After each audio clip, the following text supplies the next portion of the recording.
Alors, je vais faire une petite vidéo parce que ça fait longtemps et j'espère que ça va vous faire plaisir. Et comme il y a une semaine, un prédicateur musulman connu pour le dialogue avec les chrétiens, El-Hanifi pour ne pas le citer, a créé une polémique en affirmant que la vision coranique de la crucifixion de Jésus n'était pas en contradiction avec celle biblique, je me suis dit que c'était une bonne occasion pour défendre un peu ma religion parce que j'ai un peu tendance à oublier que je suis chrétien avec ces vidéos. Bref, je vais vous parler des sources qui attestent de la crucifixion de Jésus.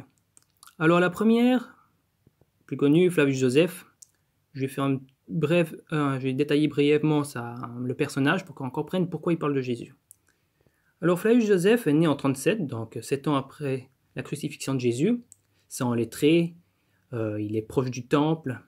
Et lors de la première guerre juive, auquel il a participé, il a décidé de fuir son camp et d'aller rejoindre les Romains. Alors il a été vu comme un renégat par ses coreligionnaires, mais la dynastie flavienne l'a accueilli de manière très positive et lui a offert une place d'historien. Flavius Joseph fait donc en même temps de la propagande pour le judaïsme et pour les Romains dans ses œuvres. Il écrit sous l'empereur Domitien, qui a un fort ressentiment à l'encontre des chrétiens. Et si on prend en compte ce fait, on peut aussi voir quelque chose d'intéressant dans l'œuvre de Flavius Joseph, c'est le fait qu'il essaye de rehausser le rôle des Juifs.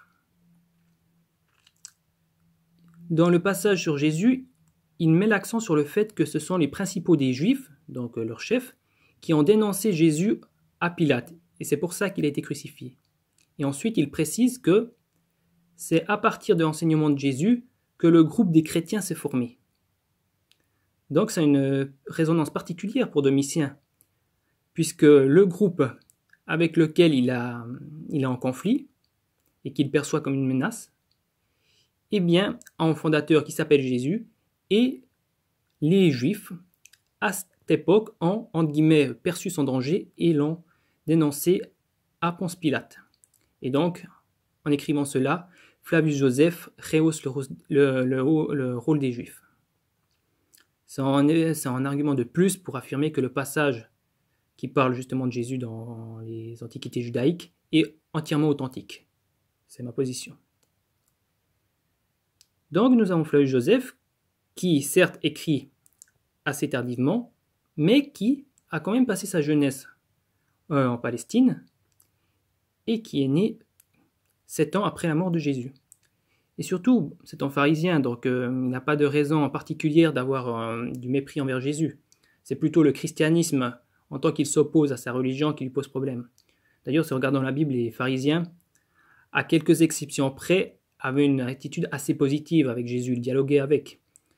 Et surtout, ils n'ont pas participé à la crucifixion. Parce que ceux qui ont crucifié Jésus, ceux qui ont voulu sa crucifixion, c'était surtout l'aristocratie du temple, à savoir les prêtres.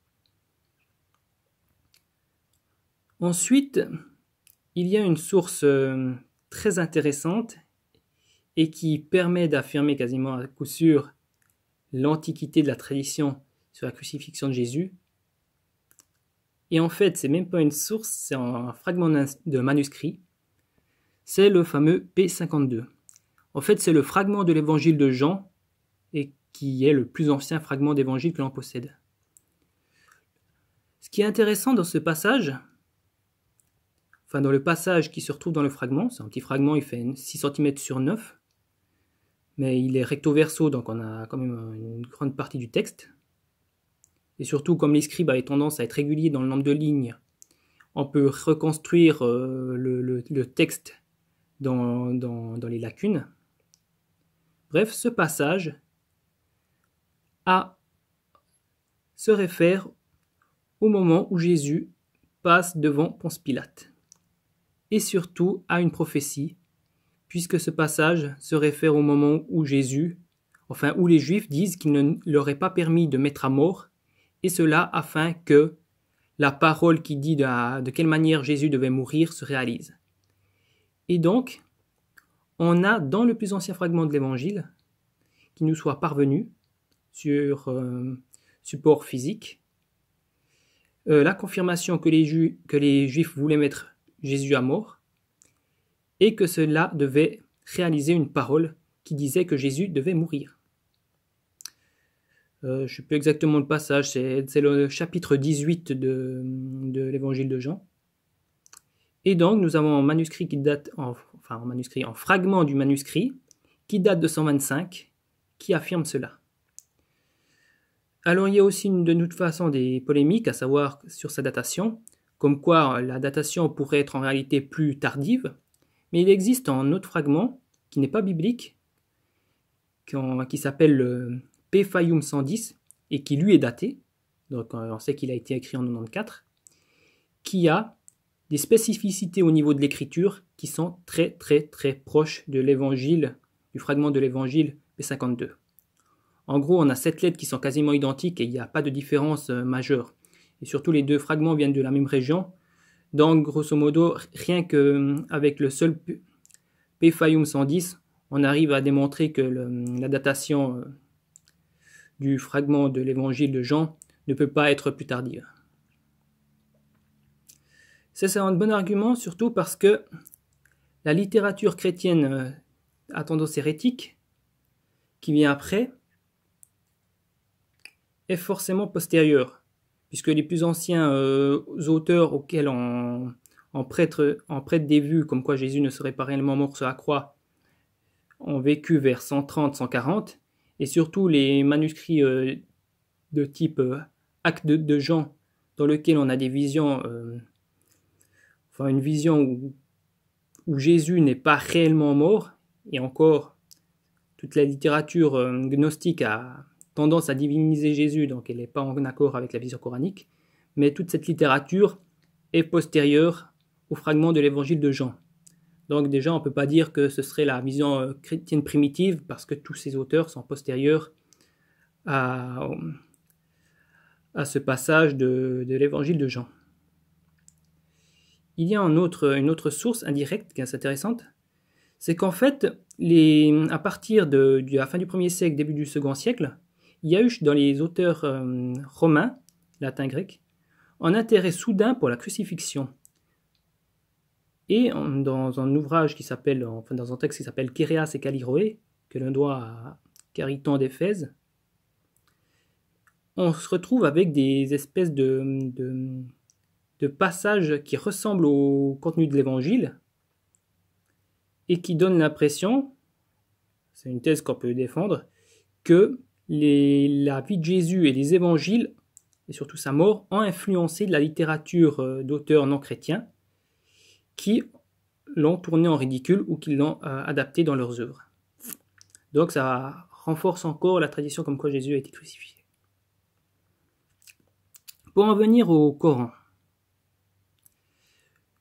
Le Coran n'est pas spécialement clair à ce sujet, puisque il ne décrit pas exactement ce qu'il s'est passé.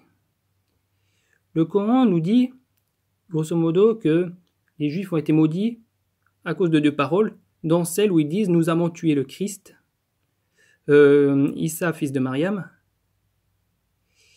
et où le Coran dit « Ils ne l'ont pas tué, mais cela leur a été fait apparaître comme tel ». Et donc la tradition postérieure islamique a essayé de comprendre ce passage. Il y a 2 visions qui s'affrontent, la vision coranique, la vision chrétienne et la vision musulmane. Pourquoi la vision chrétienne? Parce qu'à partir de 750, les chrétiens ont commencé à avoir des contacts assez réguliers avec les musulmans, et donc ils ont commencé à aussi eux-mêmes interpréter le Coran pour défendre le christianisme. Et donc, ils ont commencé à apporter eux-mêmes leur propre interprétation du Coran pour défendre la vision chrétienne de la crucifixion. Le Coran, si on regarde les traditions qui lui sont associées, serait censé dire que Jésus n'a pas été crucifié parce qu'une autre personne à qui Dieu a donné les traits de Jésus a été crucifiée à sa place. Alors j'ai regardé rapidement les traditions qui remontent à des tabi'in, et tabi'in.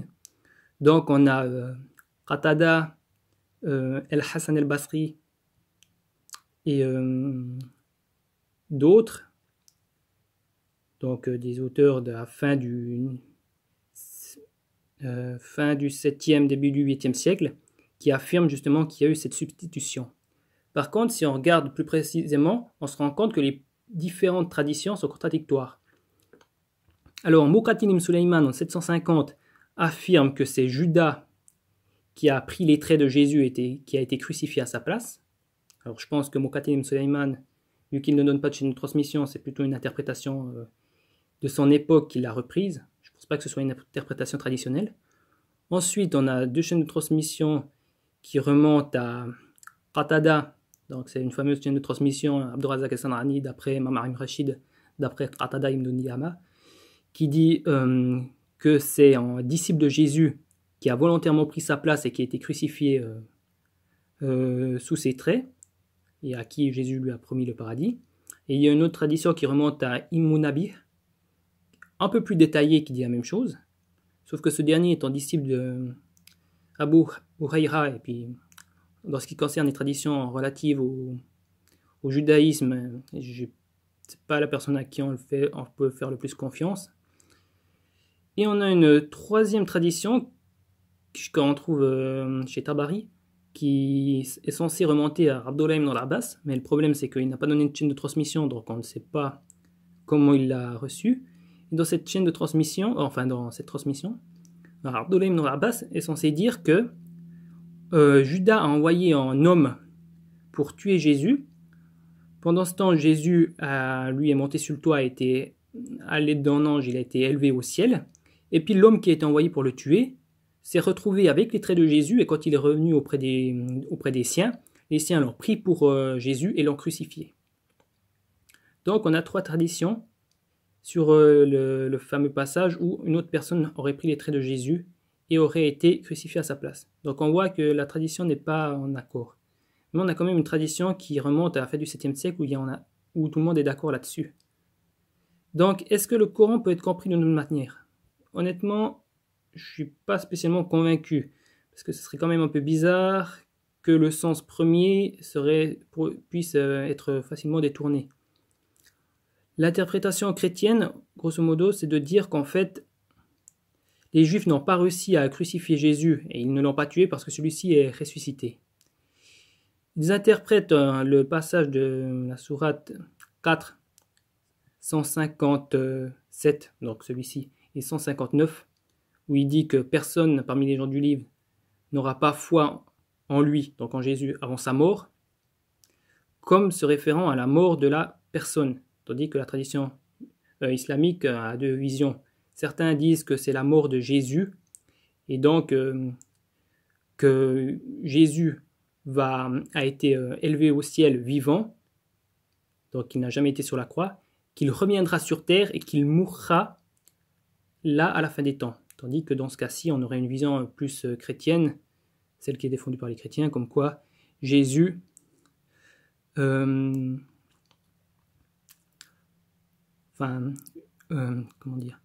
ceux qui auront foi avant leur mort, c'est les Juifs qui n'ont pas cru en lui. Et donc, au moment où il y aura la fin des temps et le retour de Jésus, tous croiront en lui.